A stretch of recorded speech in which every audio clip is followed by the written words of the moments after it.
Ate, hindi ganong klaseng babae si Gail. Matinong babae si Gail, Oo, ate! talaga ba? Kung matinong babae yun, Troy, hindi yun magpapabuntis sa hindi niya pa asawa. Thank you, Troy.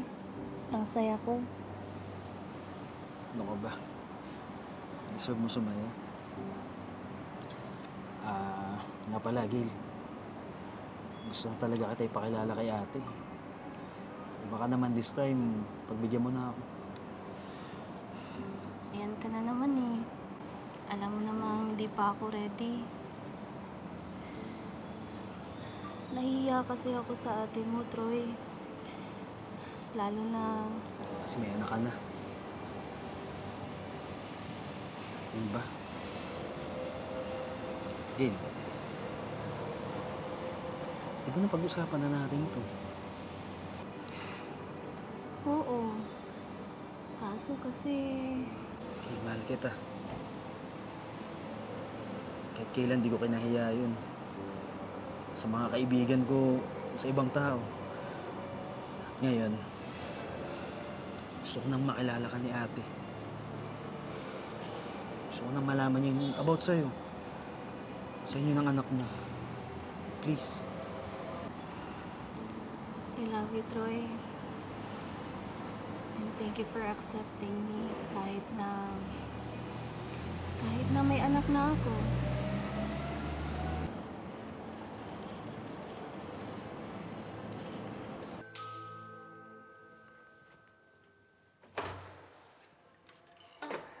Troy. Gail, si Ate Alice. Ate, si Gail, girlfriend ko. Hi, Gail. Nice to meet you. Nice to meet you, po, ate.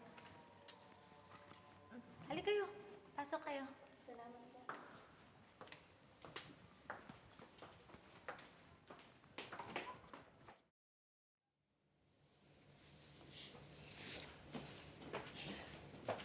Pasensya na putol yung kwentuhan natin. Troy, sa iyo, no? Sa iyo, no? Sa ito, Gail. Salamat, ate. Yes. Saan nga ba tayo nun? Oo nga pala.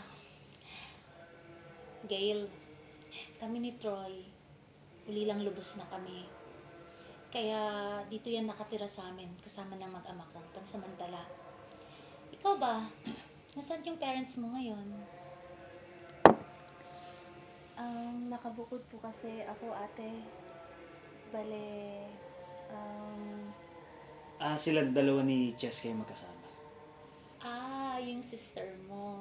Okay. Anak niya, te. Sobrang cute, promise. Soon mamimit mo siya. May anak ka na pala.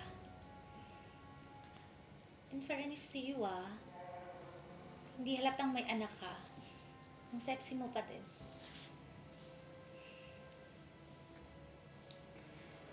hindi naman po, ate.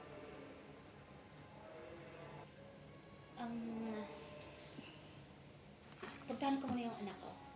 Si Harry. Troy, Sige, te. Sige po, ate. Okay ka lang.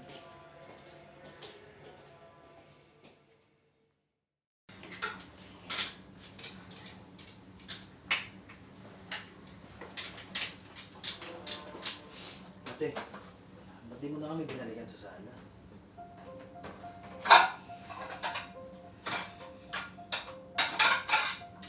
Ihatid ko na si Gil sa baba. Uwi na daw siya.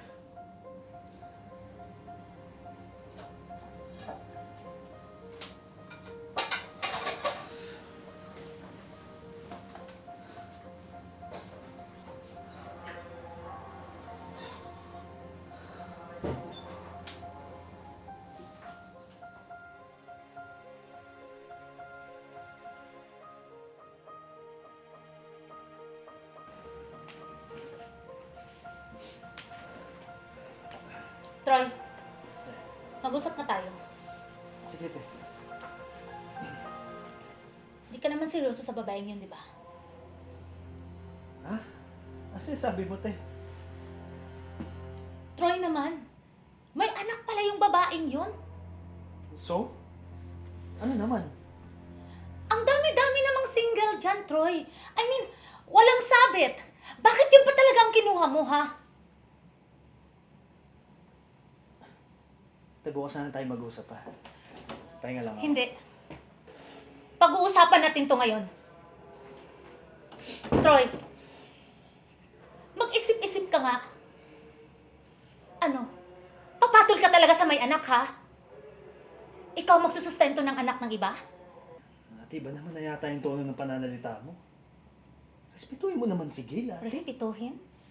Ni hindi mo nga alam kung anong tunay na background ng babaeng yun eh. Ha? Bakit may anak yun? At bakit walang tatay yung bata, Troy? Ha? Baka nga! Baka ano? Baka pakpak yun! Ano? Pucha naman ate, oh.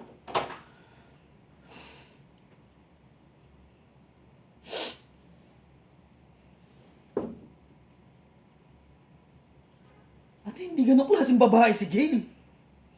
Matinong babae si Gail, O ate! talaga ba? Kung matinong babae yun, Troy, hindi yun magpapabuntis sa hindi niya pa asawa. Tsaka tingnan mo. Ha? Isipin mo, Troy. Kakarguhin mo yung bata na hindi sa'yo, hindi mo anak. May isip ka bang bata ka? Troy, ayaw ko na makita yung pagmumukha ng babaeng yun dito sa pamamahay ko, ha? Wag mo na ulit yung dalhin dito. Yan. Yan. Kaya lumalayo yung loob ko sa'yo, ate. Kasi lahat na lang ng gawin kong desisyon, mali sa paningin mo. Pati ba namang sa taong mamahalin ko, papakailaman mo ako? May karapatan akong makialam sa buhay mo, Troy. Dahil ako na lang ang pamilyang meron ka. Naintindihan mo ba ako? Gusto ko lang mapabuti ang buhay mo! Pamilya? Sorry, ate, ha? Hindi ko ramdam. Mapabuti ako.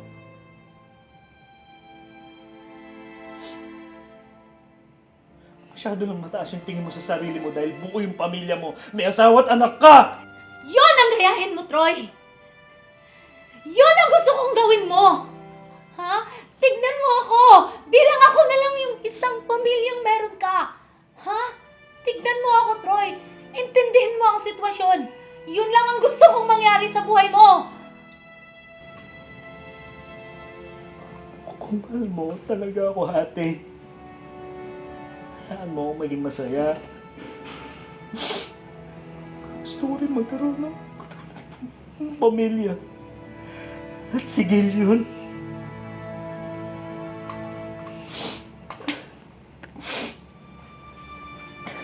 Mahal ko siya, ate. Mahal ko si Gail. At wala akong pakialam kung may anak na siya. Hindi sa lahat ng pagkakataon, papairanin ko yung utak ko at susundin kita, ate.